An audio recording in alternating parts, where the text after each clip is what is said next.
E aí pessoal, beleza? Bem-vindos ao canal Libertário 013, para quem não viu aí na intro, meu nome é Caio. Esse é um canal de viés austro-libertário, aqui eu falo sobre economia, filosofia política e ética por essa perspectiva. O vídeo de hoje é uma continuação da leitura comentada do livro Uma Breve História do Homem, do Hans Hermann Hoppe. Vou dar início à leitura comentada do capítulo 3, pretendo terminar aí o capítulo 2, na verdade, parte 3, o capítulo 3 é o próximo. Pretendo dar uma terminada aqui nessa parte, né, na parte 3. Ela abrange da página 92 até a página 108, se eu não me engano, 109. E aí depois a outra página vai até 111, então eu pretendo terminar, na verdade, toda ela. Vamos ver se sai tudo aí de acordo com os planos, porque eu não quero que o vídeo fique muito longo também. Mas enfim, trata-se de uma leitura comentada, evidentemente. Se é o primeiro vídeo que você está vendo aqui no canal, obrigado por ter vindo ao canal. Se inscreva, é muito importante. Ajuda a engajar o canal, aumentar o número de seguidores. Checa o sininho das notificações, se você se inscreveu, que aí você vai receber as notificações do YouTube. Supostamente, às vezes o YouTube não te entrega as notificações. Lá na descrição você vai encontrar diversos links úteis. Como é uma leitura comentada, o link da playlist, outras leituras comentadas recomendáveis. Deixei o capítulo 10 do Democracia, o Deus que Falhou, os links para compra e download do livro, se você quiser. Você pode comprar através da Amazon ou baixar no link sugerido aí no site do Instituto Mises. Você pode também ajudar o canal financeiramente, caso você queira, apoiando o projeto através da doação de Bitcoin, Nano ou moeda estatal via Pix. Você pode fazer essa doação também. Outra forma de colaboração é comprar canecas no link na descrição, assim você ajuda o canal. E também tem canecas do Hope lá. Se você é realmente fã do Hope, compra uma caneca dele, marca lá na rede social e eu dou um curtir lá. Mas enfim, feita essa introdução aí, vamos entrar na leitura comentada. Bom, parte 3, História Explicada. Por que demorou tanto para a humanidade sair da armadilha malthusiana e o que aconteceu para que finalmente fôssemos bem-sucedidos? Por que demorou tanto para finalmente desistirmos da vida de caçadores-coletores em favor de uma vida agrícola fixa? E por que, mesmo depois da invenção da agricultura e da pecuária, demorou mais de 10 mil anos até que a humanidade finalmente escapasse da armadilha malthusiana? A teoria econômica, ou o que eu disse a respeito dela, não responde nem é capaz de responder a essas perguntas. A resposta padrão entre os economistas, principalmente entre os economistas libertários, é que deve ter havido impedimentos institucionais, sobretudo uma proteção insuficiente aos direitos da propriedade privada, que evitaram um desenvolvimento mais rápido. E esses impedimentos desapareceram apenas recentemente, em torno de 1800. Esta, em essência, é também a explicação de Ludwig von Mises. Nota 75, no Ação Humana, página 617 a 623, e logo na sequência ele cita o Rothbard, já vou adiantar aqui, Left and Right e Igualitarismo como uma revolta contra a razão. E aqui não cita a referência, mas só cita os livros. Mas enfim, uma página em questão. Murray Rothbard também tem ideias semelhantes, aí ele referencia a nota 76, que eu me adiantei aqui. Quero argumentar que essa explicação é equivocada ou pelo menos insuficiente e traçar os contornos de uma explicação alternativa, hipotética. Primeiro, os caçadores e os coletores, pelo que sabemos, tinham muito tempo livre disponível para inventar a agricultura e a pecuária. Várias vezes em incontáveis lugares sofreram por causa do excesso populacional e da consequente queda de renda. Ainda assim, apesar do custo de abdicar do tempo livre ser baixo, ninguém em nenhum lugar durante dezenas de milhares de anos pensou na agricultura e na pecuária como uma escapatória, ao menos temporária, para as condições malthusianas. Em vez disso, até cerca de 11 mil anos, tribos caçadoras e coletoras enfrentavam o desafio recorrente da superpopulação, sempre por meio da migração, ou seja, usando mais terra, até que finalmente ficassem sem terra disponível, ou lutando um contra os outros até a morte, até que a população fosse reduzida bastante para evitar quedas na renda real. Além disso, os direitos à propriedade nas sociedades sedentárias eram bem protegidos em muitos lugares e épocas. A ideia da propriedade privada e proteção bem-sucedida da propriedade privada não são invenções ou instituições do passado recente. São conhecidas há muito tempo e praticadas desde quase o início da vida sedentária. Pelo que sabemos, os exemplos do direito à propriedade na Inglaterra em 1200 e em boa parte da Europa feudal eram mais bem protegidos do que na Inglaterra e na Europa contemporâneas. Isto é, todos os incentivos institucionais favoráveis à acumulação de capital e à divisão de trabalho existiam, e ainda assim, em nenhum lugar até 1800, a humanidade conseguiu se livrar da armadilha malthusiana do excesso populacional e da estagnação da renda per capita. Assim, a instituição da proteção à propriedade privada pode e deveria ser considerada apenas como uma condição necessária e não também como suficiente do crescimento econômico, aumento da renda per capita. Deve haver algum outro fator ausente da teoria econômica que explique tudo isso. Parte da resposta é óbvia. A humanidade não se livrou da armadilha malthusiana porque, como dito antes, os homens não conseguiram manter as calças fechadas. Então, o Hope querendo dizer que a galera não parava de procriar. Se tivessem feito isso, não haveria excesso de população. Isso, contudo, pode ser apenas parte da resposta. Porque o controle populacional pode evitar a queda da renda real, mas não faz aumentar a renda. Nota 77. Vamos usar ela aqui.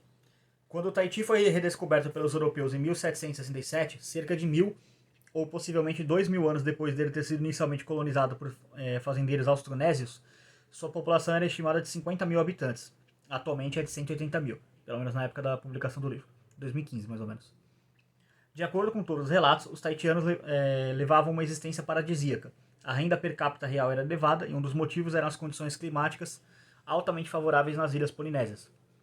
Os homens tahitianos tampouco conseguiam conter seus ímpetos sexuais, mas, para manterem seu alto padrão de vida, os tahitianos praticavam uma forma impiedosa e rigorosíssima de controle populacional, que envolvia o infanticídio e guerras sanguinárias. O local era paradisíaco, mas um paraíso reservado aos que conseguiam permanecer vivos. No entanto, os tahitianos continuavam vivendo na Idade da Pedra. Suas ferramentas permaneceram essencialmente inalteradas desde que chegaram às ilhas pela primeira vez. Não houve nenhuma acumulação de capital e a renda per capita real, ainda que elevada, devido às circunstâncias externas favoráveis, havia permanecido estagnada. Então, um relato interessante aí. Algum outro fator empírico que não aparece na teoria econômica pura, a priorística, deve explicar a extensão da era malthusiana e como finalmente saímos dela. O fator ausente é a variável histórica da inteligência humana, e a resposta simples a todas as questões acima, portanto, a ser elaborada no texto seguinte é: porque durante boa parte da história a humanidade simplesmente não tinha inteligência o bastante, e leva tempo para cultivar a inteligência. Nota 78 aqui. Michael Hart e Understanding Human History. O livro aqui. Até cerca de 11 mil anos, a humanidade não era inteligente o bastante. Tanto que nem os membros mais brilhantes foram capazes de ter a ideia da produção indireta de bens de consumo que baseia a agricultura e a pecuária. A ideia de plantar sementes primeiro, depois cuidar e finalmente colher não é óbvia ou trivial. A ideia de domar, arrebanhar e reproduzir animais tampouco é óbvia ou trivial. Isso aqui é um ponto bastante interessante que o Hope está colocando na análise, a questão da inteligência mesmo, porque assim, você pega um exemplo assim de, sei lá, uma inovação tecnológica muito maluca. Um belo dia, um japonês chamado Honda, ele pegou uma bicicleta e colocou um motor nela. E ele chamou aquilo de motocicleta. Aí você, tá, mas isso é óbvio. Não era óbvio na época. Ninguém tinha pensado numa bicicleta motorizada, ninguém pensou em chamar aquilo de motocicleta. E aí o cara inventou um dos veículos de transporte mais populares do mundo. Então, por exemplo, alguém algum dia na humanidade teve essa ideia de, cara, se a gente amarrar um negócio aqui no cavalo tal e colocar ele pra puxar um bagulho pesado aqui, esse cavalo aqui consegue puxar esse negócio, pô, porque ele é forte. Aí todo mundo olhou e falou, bah, mas era óbvio.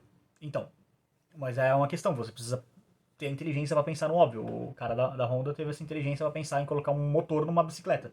O motor já existia, a bicicleta já existia. O que ele fez foi juntar as duas coisas. Então, às vezes, o óbvio pra gente hoje não era tão óbvio na época que foi inventado. Então, tenham isso em mente quando for olhar essa questão. É necessário um grau considerável de inteligência para conceber tais ideias. Foram necessários dezenas de milhares de anos de seleção natural nas condições caçadoras e coletoras para finalmente gerar inteligência suficiente para tornar possíveis tais realizações cognitivas. Da mesma forma, foram necessários milhares de anos de seleção natural nas condições agrícolas para alcançar um limiar no desenvolvimento da inteligência humana, ou, mais precisamente, de preferência por menos tempo correlacionada com alta inteligência, de modo que o crescimento na produtividade continuamente superasse o crescimento populacional.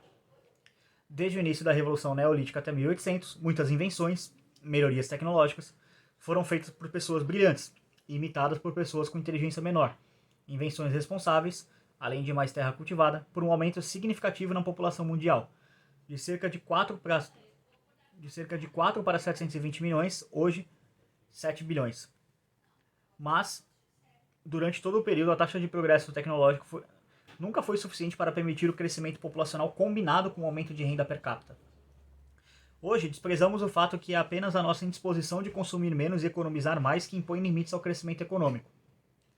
Temos um suprimento aparentemente infinito de recursos naturais e de receitas de como produzir bens mais abundantes, melhores e diferentes, e é apenas nossa economia limitada que evita que empreguemos tais recursos e implementemos tais receitas. Mas este fenômeno é bastante recente.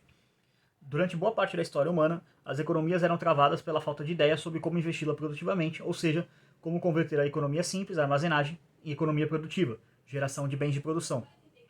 Para Crusoe, por exemplo, não era suficiente ter menos preferência temporal e economizar. Crusoe também tinha que conceber a ideia de uma rede de pesca e saber como fazê-la do zero. A maioria das pessoas não é inteligente o bastante para inventar e implementar nada de novo, sendo capaz apenas de imitar, mais ou menos com perfeição, o que pessoas mais inteligentes inventaram para elas.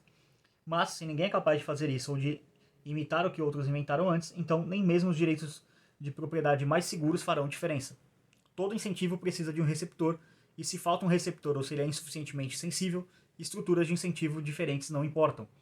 Assim, a instituição da proteção à propriedade privada deve ser considerada como uma condição apenas necessária, mas não suficiente, de crescimento econômico, aumento da renda per capita. Da mesma forma, é necessário ter inteligência para reconhecer a maior produtividade física da divisão do trabalho, e é necessário ter inteligência para reconhecer as leis da reprodução humana e, assim, conceber qualquer forma de controle populacional intencional e ainda mais um controle eficiente de custo baixo. O mecanismo por meio do qual a inteligência humana maior, combinada com uma menor preferência temporal, foi cultivada com o tempo é simples. Como o homem é fisicamente fraco e está mal equipado para lidar com a natureza bruta, foi vantajoso para ele desenvolver essa inteligência. Nota 79, Arnold Glenn, acho que é assim que se fala. Man, New York, Columbia University, de 1998. É um livro chamado simplesmente Homem. Ou Humanidade, talvez.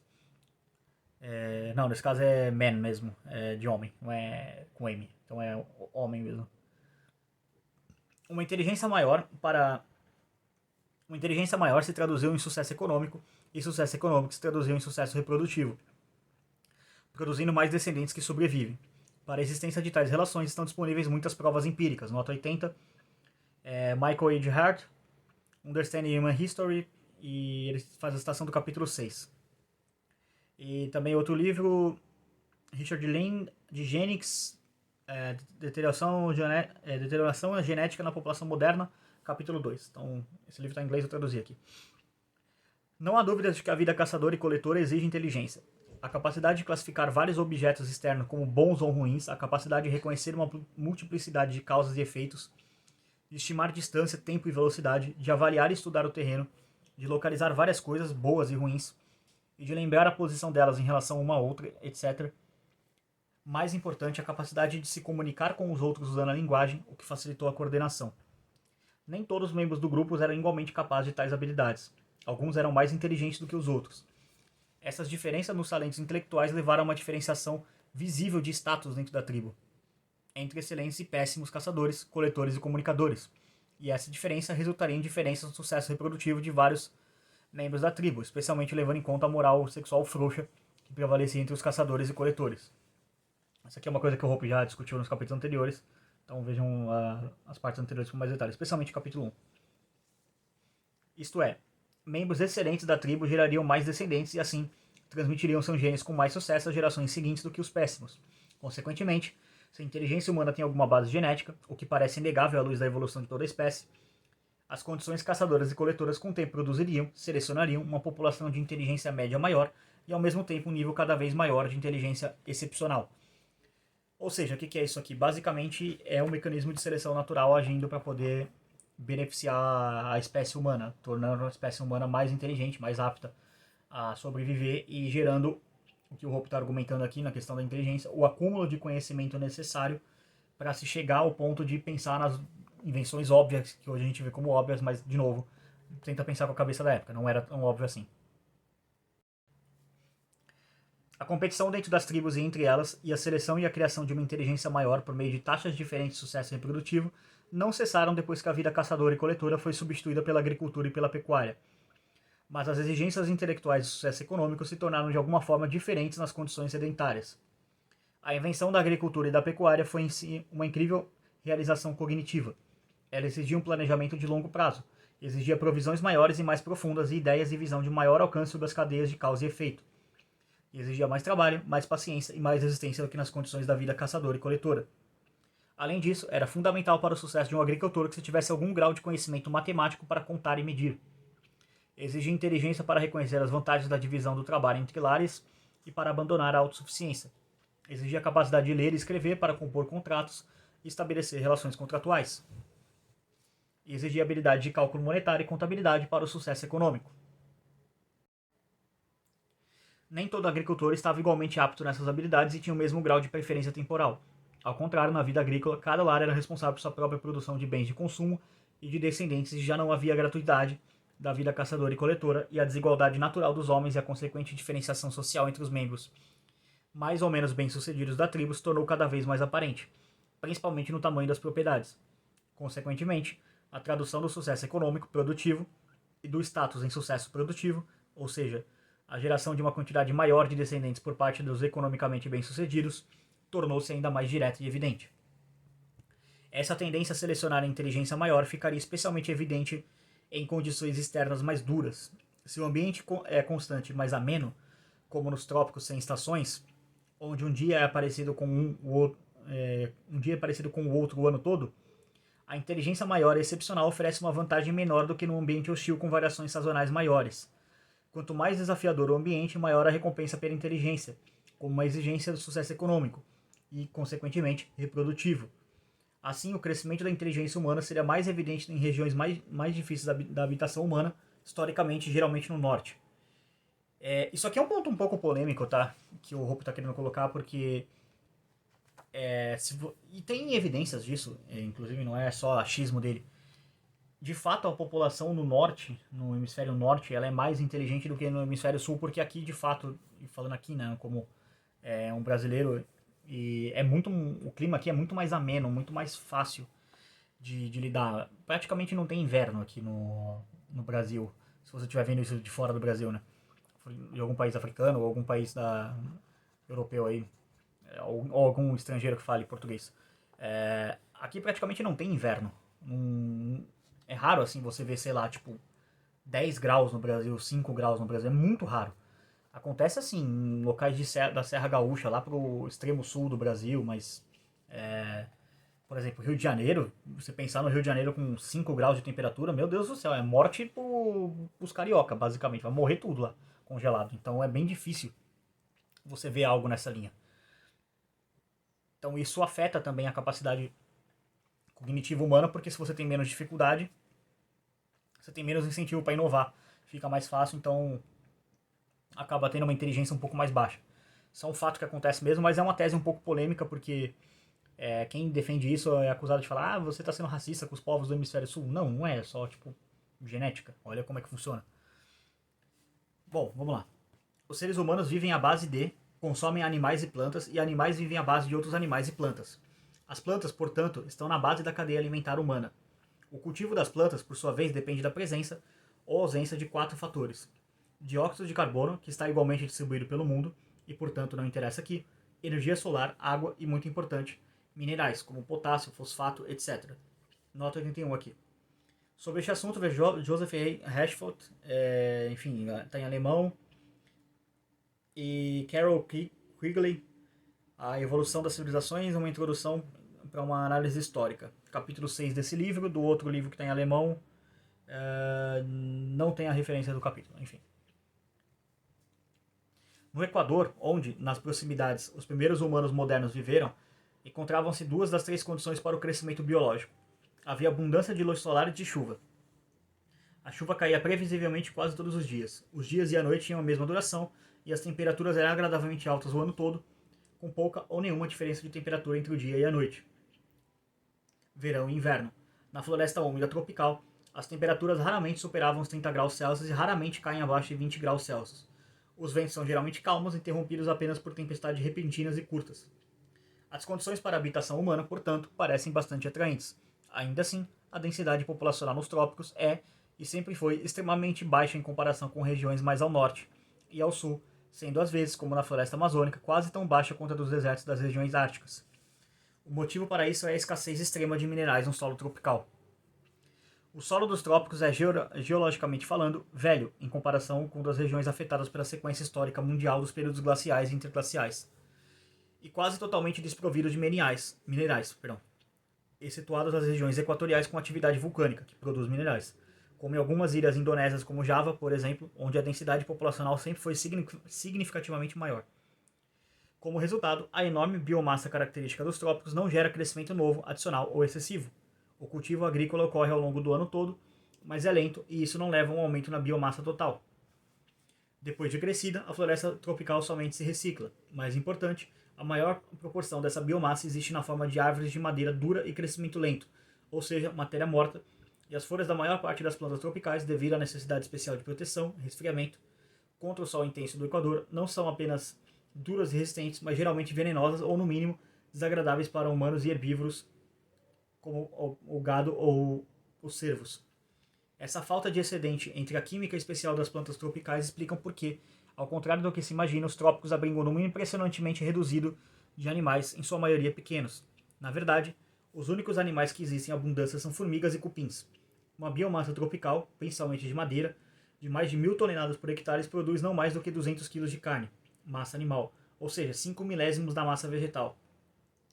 Em comparação, na savana da África Oriental, apenas 50 toneladas de plantas por quilômetro quadrado, 100 hectares, produzem 20 toneladas de massa animal. Elefantes, búfalos, zebras, gnus, antílopes e gazelas. Mas onde há tão poucos animais, todos de pequeno porte, poucos humanos podem ser sustentados. Na verdade, vou passar a página aqui, a maioria das pessoas que viviam nos trópicos moravam perto de rios e sobreviviam à base da pesca, e não da caça e da coleta. Em seu lugar de origem, os humanos chegaram muito rapidamente ao ponto em que tiveram que deixar o ambiente paradisíaco, quente, estável e previsível dos trópicos e se adentrar em outras regiões em busca de comida. As regiões ao norte e ao sul do Equador eram regiões sazonais, no entanto. Isto é, tinham chuvas menores e menos constantes que os trópicos, e as temperaturas caíam e variavam mais ao se avançar para o norte ou para o sul. Nas regiões do norte, as temperaturas facilmente variam mais de 4,5 graus por dia e mais de 26 graus de uma estação para outra. A biomassa total produzida em tais condições era significativamente menor do que nos trópicos. Mas longe do Equador, o solo tinha, frequentemente, minerais mais variados suficientes para compensar as desvantagens climáticas e criar condições ideais para o cultivo da vegetação mais adequada ao consumo animal e humano. Plantas que cresciam rapidamente e, em períodos curtos, produziam grandes excedentes sazonais de biomassa fresca, principalmente gramínea, incluindo grãos, que podem sustentar muitos animais de tamanho considerável. Durante a última era do gelo, que terminou há cerca de 10 mil anos, as regiões que tinham essas condições climáticas menos do que paradisíacas, mas um suprimento superior de comida incluíam, concentrando-me aqui no hemisfério norte, onde a maior parte do desenvolvimento aconteceu, toda a África subequatorial, incluindo o Saara, e a maior parte da massa eurasiana, exceto o norte europeu ártico e a Sibéria. Desde então, e essencialmente continuando até hoje, um cinturão mais ao norte de desertos que se estende ao leste passou a separar toda a zona de regiões sazonais numa região meridional de regiões subequatoriais e uma região setentrional que inclui a maior parte do norte da Europa e a Sibéria. Essencialmente, desde o estágio de caçador-coletor do desenvolvimento humano até hoje, portanto, a maior densidade populacional era encontrada nessas regiões temperadas. Imagem depois modificada apenas pelas altitudes. No entanto, é importante perceber, neste contexto, que passamos a considerar como regiões temperadas da habitação humana lugares que na verdade tinham condições de vida bastante difíceis em latitudes mais altas ao norte, até condições extremamente adversas em comparação com os trópicos constantemente quentes, condições às quais os primeiros humanos se adaptaram. Em contraste com o ambiente inalterado e estável dos trópicos, as regiões temperadas apresentavam mudanças cada vez maiores e, portanto, impunham desafios intelectuais cada vez mais difíceis para os caçadores e coletores. Ou seja, o ambiente moldava a inteligência das pessoas, era uma constante, como o Hope está colocando aqui. Eles não tiveram só de aprender a lidar com animais maiores, que não existiam nos trópicos, exceto em partes vulcânicas da Indonésia, e com seus movimentos.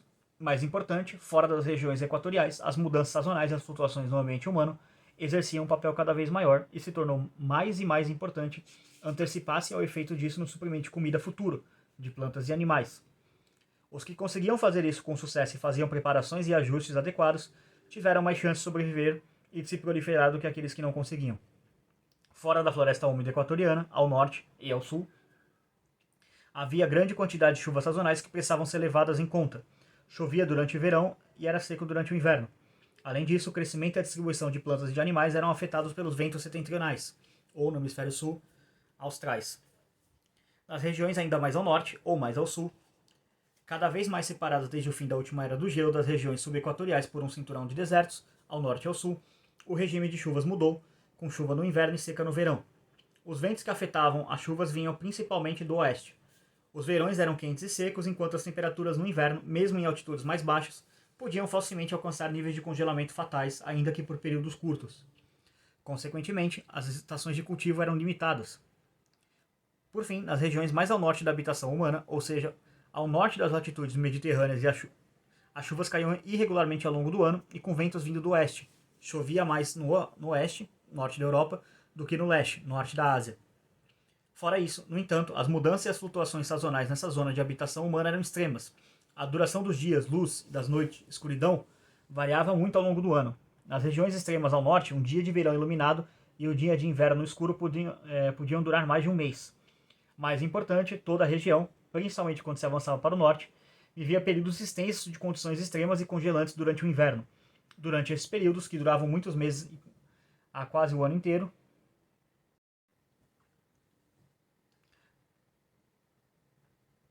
todas as plantas essencialmente deixavam de crescer. As plantas morriam ou adormeciam. A natureza cessava e os suprimentos de alimentos e os seres humanos e animais eram ameaçados pela fome e pelo perigo de morrer de frio.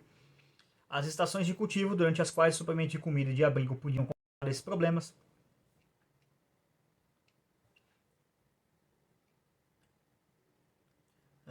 calma aí que eu me perdi, eram também curtas.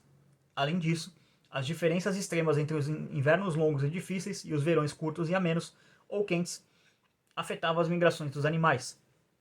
A não ser que se adaptassem completamente às condições árticas e pudessem passar por uma espécie de hibernação durante as estações mortas, os animais tinham de migrar de estação a estação, geralmente por grandes distâncias. E, como os animais eram parte importante da alimentação humana, os caçadores e os coletores também tinham de migrar regularmente por longas distâncias. Diante do pano de fundo dessa imagem dura da ecologia e da geografia humanas, ainda mais modificadas e complicadas, é claro, pela existência de cordilheiras, de rios e de corpos d'água, fica evidente porque a seleção natural em favor de uma inteligência maior entre os caçadores e os coletores seria mais pronunciada à medida que se avançava para o norte ou para o sul, rumo às regiões mais frias da habitação humana. Sem dúvida, era necessária uma inteligência significativa para que os humanos vivessem com sucesso nos trópicos. Mas a constância dos trópicos agia como um freio natural para o desenvolvimento da inteligência humana. Como um dia era parecido com o outro nos trópicos, havia pouca ou nenhuma necessidade de que alguém pensasse em algo além do que o terreno que o cercava ou plantasse algo para além do futuro imediato. Em contraste marcante, a sazonalidade cada vez maior das regiões afastadas dos trópicos se traduzia num ambiente mais desafiador para a inteligência. A existência de mudanças de flutuações sazonais, de chuva e de seca, de verão e de inverno, de calor insuportável e frio congelante, de ventos e de calmarias, exigia que fatores remotos, entre os quais o Sol, a Lua e as estrelas, e tempos maiores fossem levados em consideração se alguém quisesse agir com sucesso e sobreviver e procriar. Mais cadeias de causa e efeito tinham que ser reconhecidas, com cadeias argumentativas mais extensas. O planejamento tinha que ser de longo prazo. Era preciso agir agora, a fim de ter sucesso muito depois. Tanto o período de produção, a lacuna de tempo entre um esforço produtivo e uma conclusão, quanto o período de provisão, tempo futuro para o qual era preciso fazer economia, armazenagem, precisaram ser aumentados. Nas regiões mais ao norte, com invernos mortais e longos, provisões de comida, de roupas e de abrigos e de aquecimento tinham que ser feitas para durar quase o ano todo ou mais. O planejamento tinha que ser em termos de anos, e não dias ou meses. Da mesma forma, na busca de animais migratórios tinham que ser atravessados territórios mais extensos, o que exigia habilidades incríveis de orientação e de navegação. Somente grupos inteligentes o bastante, em média, para gerar líderes excepcionais com habilidades intelectuais superiores eram recompensados com sucesso, sobrevivência e procriação. Os grupos e os líderes, por outro lado, incapazes de tais realizações, eram punidos com fracasso, ou seja, a extinção. O maior progresso rumo à invenção da agricultura e da pecuária, há cerca de 11 mil anos, deve, portanto, ter ocorrido nas regiões mais ao norte da habitação humana. Ali a competição dentro e entre grupos de caçadores e coletores deve ter gerado, com o tempo, a população mais inteligente, precavida e com visão de longo prazo. E realmente, durante dezenas de milhares de anos, até cerca de 11 mil anos atrás, todo avanço tecnológico importante se originou nas regiões ao norte, principalmente na Europa ou, no caso das cerâmicas, no Japão. Por outro lado, durante o mesmo período, as ferramentas usadas nos trópicos permaneceram as mesmas. Mas o poder explanatório do desenho da evolução social acima vai além. A teoria admitidamente hipotética aqui apresentada pode explicar por que se levou tanto tempo para escapar da armadilha malthusiana, e como tal feito foi possível e não permanecemos presos à armadilha malthusiana para sempre. A humanidade simplesmente não era inteligente o bastante para alcançar os aumentos da produtividade necessários para compensar continuamente o crescimento populacional. Certo limiar da inteligência média e extraordinária teve que ser alcançado para tornar isso possível e foi preciso tempo, até cerca de 1800, para cultivar tal nível de inteligência. A teoria pode explicar o corroborado e aceito, ainda que persistentemente ignorado pelo politicamente correto, fato da pesquisa sobre inteligência, que o QI médio dos países diminui gradativamente quando se viaja do norte para o sul, de 100 ou mais pontos nos países mais ao norte para cerca de 70 na África subsaariana. Nota 82, Richard Lin e Tato Van Hanen, IQ and Global Inequality. Enfim, algumas outras referências aqui. Tem um livro também de um cara chamado Murray, não é o Rothbard, é um outro cara chamado Murray, depois eu vou ver se eu acho o artigo dele, vou deixar aqui na descrição também falando sobre isso. Mas enfim, seguindo. Mais especificadamente, a teoria pode assim explicar por que a Revolução Industrial teve início e depois prevaleceu em algumas regiões, geralmente setentrionais, mas não em outras, porque sempre houve diferenças regionais persistentes de renda e porque essas diferenças poderiam ter aumentado e não diminuído desde a época da Revolução Industrial. A teoria também explica algo que a princípio pode parecer anômalo, que não foi nas regiões mais ao norte que a Revolução Neolítica aconteceu, há cerca de 11 mil anos, conquistando aos poucos e sucessivamente o mundo, mas sim em regiões muito mais ao sul, ainda assim bem ao norte dos trópicos, no Oriente Médio, na China Central, Vale do Rio Yangtze e na Mesoamérica. O motivo para essa aparente anomalia é fácil de detectar. Contudo, além de inventar a agricultura e a pecuária, eram necessários dois fatores: inteligência suficiente e circunstâncias naturais favoráveis para aplicar tal inteligência. O segundo fator era o que faltava nas regiões ao norte, o que evitou que seus habitantes fizessem a invenção revolucionária. As condições congelantes extremas e extrema brevidade da estação e cultivo praticamente impossibilitavam a agricultura e a pecuária, mesmo que a ideia tivesse sido concebida. O necessário para realmente implementar a ideia eram as circunstâncias naturais favoráveis à vida sedentária, uma estação de cultivo longo e quente, além de culturas adequadas de animais domesticáveis. Nota 33. A maior escassez desse tipo de safras de animais no continente americano é provavelmente o motivo da invenção relativamente tardia da agricultura e do pastoreio na Mesoamérica.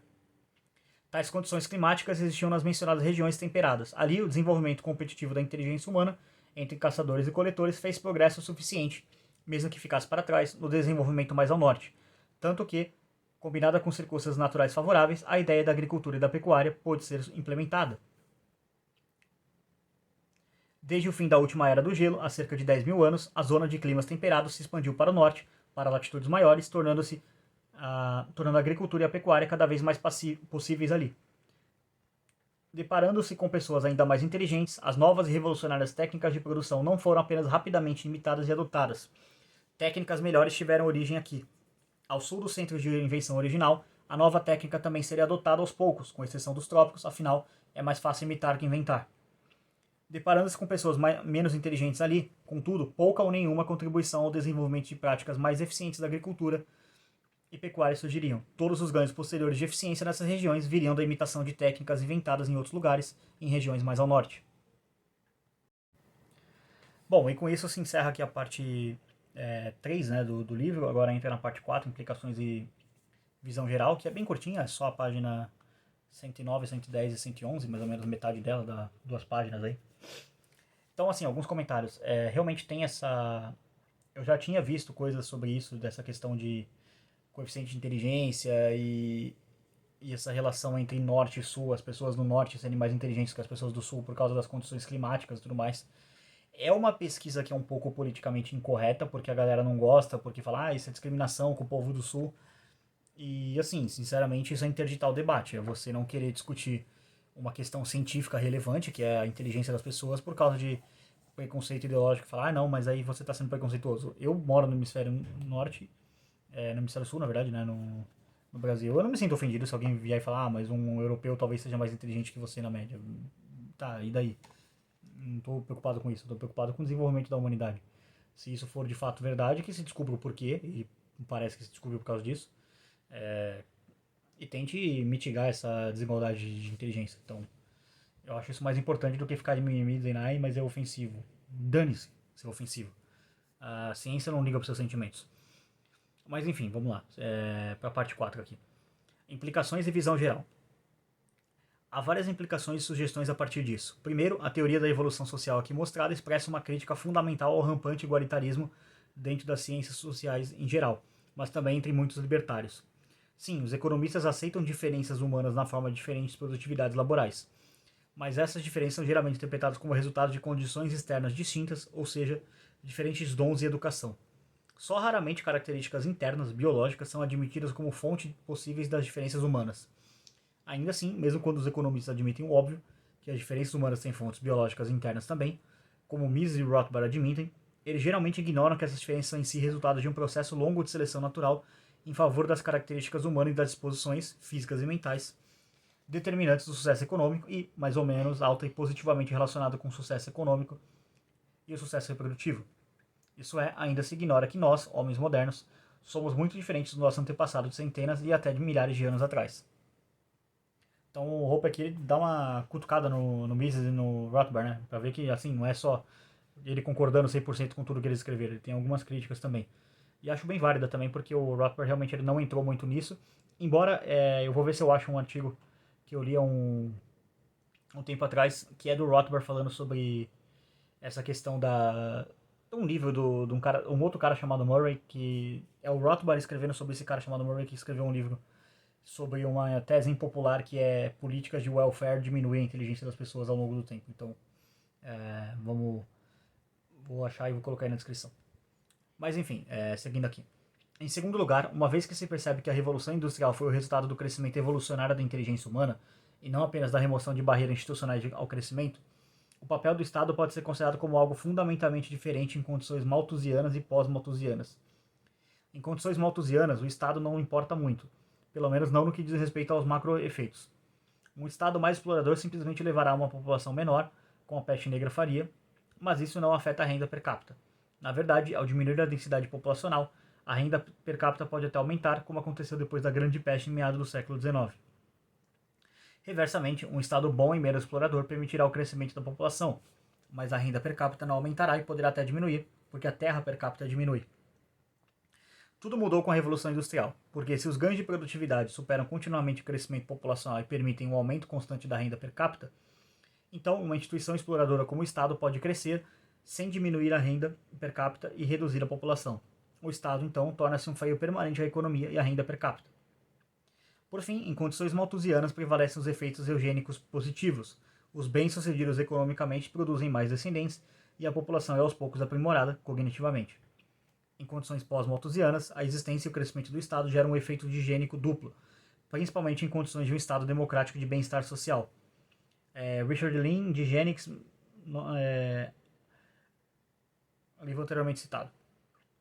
Primeiro, os economicamente deficientes, como principais clientes do Estado de bem-estar social, e aqui ele coloca clientes entre parênteses, assim como economicamente deficientes, produzem mais descendentes e os economicamente bem-sucedidos menos. Depois do crescimento constante do Estado parasitário, possível pelo crescimento da economia basal, afeta sistematicamente as exigências para o sucesso econômico. O sucesso econômico torna-se cada vez mais dependente da política e do talento político, ou seja, do talento de usar o Estado para enriquecer à custa dos outros. De qualquer forma, a população piora no que diz respeito às exigências cognitivas para a prosperidade e o crescimento econômico, em vez de melhorar. Por fim, é importante notar na conclusão que, assim como a Revolução Industrial e a consequente fuga da armadilha malthusiana, não foram de forma alguma um desenvolvimento necessário na história humana. Seu sucesso e suas realizações tampouco são irreversíveis. E aqui se encerra o capítulo 3, o capítulo 2, perdão, eu estou confundindo aqui. E se dá início no capítulo 3, que eu vou fazer no próximo vídeo, se chama Da Aristocracia, Monarquia e a Democracia. É um capítulo que se inicia na página 115,